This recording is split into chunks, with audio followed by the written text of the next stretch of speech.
السلام عليكم ورحمة الله، يا رب تكونوا بخير وفي أحسن حال. في خبر عاجل كده من كام دقيقة بخصوص العربية الجديدة اللي نزلتها توكيل سوزوكي في مصر. طبعا العربية احنا كنا اتكلمنا على قبل كده على مواصفاتها بس، لكن طبعا التسعير الرسمي اللي كان التوكيل نزله ما كانش لسه نزل.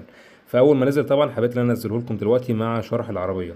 طبعا العربية اللي بنتكلم عليها هي سوزوكي فرونكس. العربية دي اللي احنا بنتكلم عليها اوتوماتيك 4 نقلات، بتنزل بموتور طبيعي مش موتور تيربو.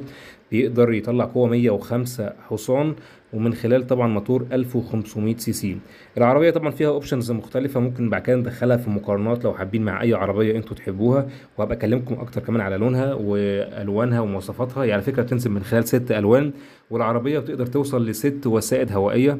فيها انظمه فرامل بقى مختلفه، اي بي اس، اي اس بي، ثبات الكتروني. فيها شاشه طبعا زي ما انتم شايفينها دلوقتي وهتشوفوها تاني في نص العربيه، نظام ملاحه جي بي اس. فيها كاميرا عرض 360 درجه. فيها شحن لاسلكي. فيها طبعا الشاشه بتاعتها بتدعم الاندرويد والابل كاربلاي.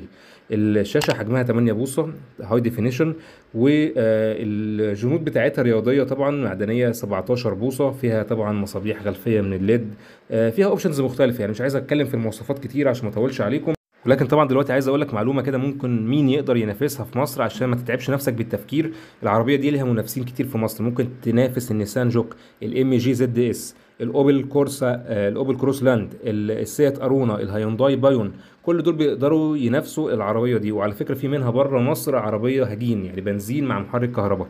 المهم ايه هي الاسعار الرسميه اللي اعلنوها بخصوص العربيه دي؟ التوكيل نزل رسميا ان العربيه نازله من خلال 3 فئات. الفئه الاولى نازله بسعر رسمي 1,150,000 جنيه. الفئة التانية 1,000,000 وربع بالظبط، والفئة التالتة 1,300,000 جنيه. دي كانت الأسعار الرسمية اللي التوكيل قالها. طبعا مش عارف من وجهة نظرك ان الأسعار دي مقارنة بالمنافسين اللي قلت لك عليهم هتشوفها منطقية ولا لأ؟ بالنسبة للعربية لسه جديدة وأول مرة تنزل في السوق المصري.